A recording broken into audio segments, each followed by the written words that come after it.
आज हम अध्याय 2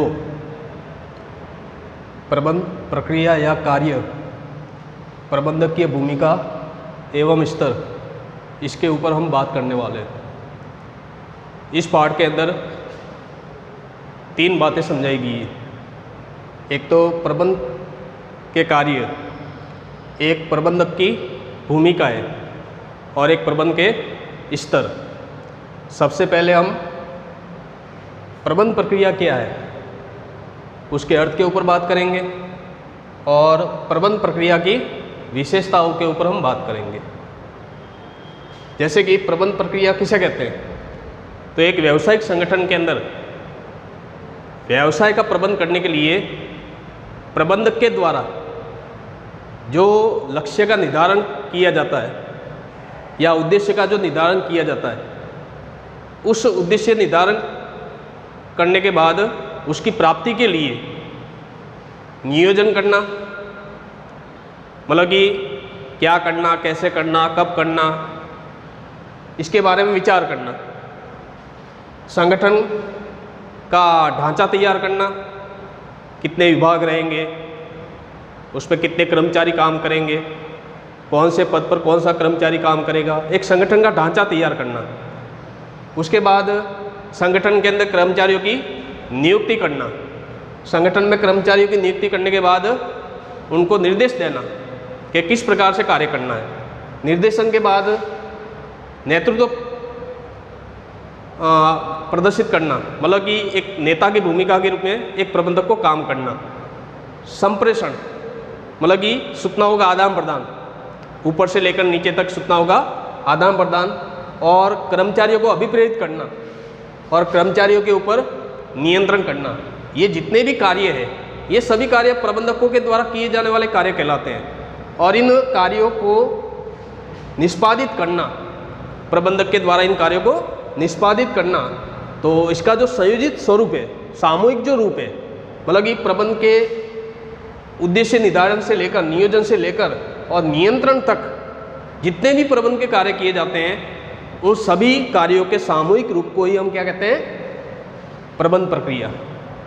तो प्रबंध प्रक्रिया हमको समझ में आनी चाहिए कि प्रबंध प्रक्रिया क्या होती है। अभी हम प्रबंध प्रक्रिया की विशेषताओं के ऊपर बात करेंगे। जैसे कि पहली विशेषता है कि प्रबंध प्रक्रिया कैसी है, निरंतर एवं गतिशील चलने वाली प्रक्रिया है।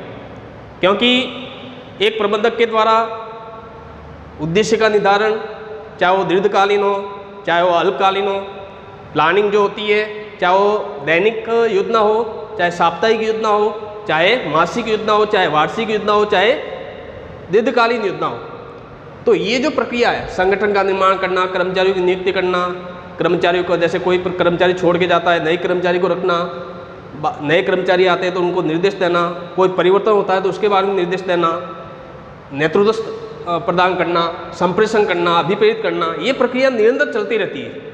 जब तक व्यवसाय का अस्तित्व है तब तक निरंतर चलने वाली ये प्रक्रिया है, गतिशील प्रक्रिया है। दूसरी बात है मानवीय प्रक्रिया है। तो मानवीय प्रक्रिया कैसे है कि प्रबंध का कार्य एक प्रबंधक के द्वारा किया जाता है। प्रबंधक कौन है? मानवीय है। और प्रबंधक के अलावा प्रबंध प्रक्रिया का कार्य अन्य किसी भी घटक के द्वारा नहीं होता है। इसलिए इसको हम कैसी प्रक्रिया बोलते हैं? मानवीय प्रक्रिया बोलते हैं कि मानवीय के द्वारा प्रबंध का कार्य किया जाता है। मानवीय का मतलब है कंपनी में काम करने वाला प्रबंधक। तीसरा है सामाजिक क्रिया। क्या आप जानते हैं कि हम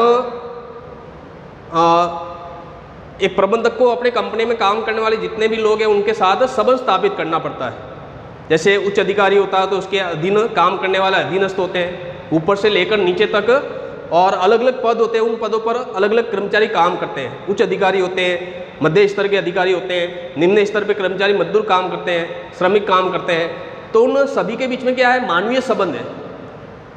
तो प्रबंध प्रक्रिया एक कैसी प्रक्रिया है? सामाजिक है, संबंधों पर आधारित प्रक्रिया है। चौथा पॉइंट है प्रभाव उत्पादक एवं परिणाम प्रदान प्रक्रिया, कि हम जो भी प्रबंध का कार्य करते हैं एक प्रभाव स्थापित करने के लिए, एक परिणाम प्राप्त करने के लिए। जैसे कि हम लक्ष्य निर्धारण करते हैं, उद्देश्य का निर्धारण करते हैं, तो जब तक हमारा उद्देश्य प्राप्त नहीं होता है तब तक ये प्रक्रिया सतत चलती रहती है, निरंतर चलती रहती है।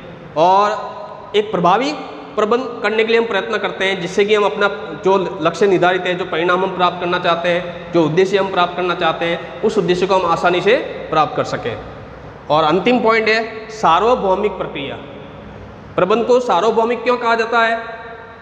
कि ये जो प्रबंध की प्रक्रिया है, छोटे स्तर से लेकर बड़े स्तर तक, छोटी कंपनी से लेकर बड़ी कंपनी तक, सभी प्रकार की कंपनियों में, चाहे वो राजनीतिक संगठन हो, सामाजिक संगठन हो, सांस्कृतिक संगठन हो, सभी प्रकार के संगठनों में प्रबंध की प्रक्रिया अपनाई जाती है। सभी देशों के अंदर ये प्रबंध की प्रक्रिया अपनाई जाती है। भारत जैसे देशों के अंदर भी प्रबंध का कार्य होता है, जापान जैसे देशों में भी होता है, अमेरिका जैसे देशों में भी होता है।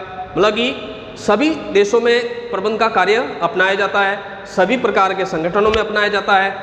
सभी प्रकार के, चाहे वो छोटा संगठन हो चाहे बड़ा संगठन हो, सभी प्रकार के संगठनों में प्रबंध की प्रक्रिया अपनाई जाती है। इसीलिए इसको हम सार्वभौमिक प्रक्रिया कहते हैं। तो इस प्रकार से ये जो प्रबंध प्रक्रिया है, ये हमको समझ में आनी चाहिए कि प्रबंध प्रक्रिया क्या कहना चाहती है।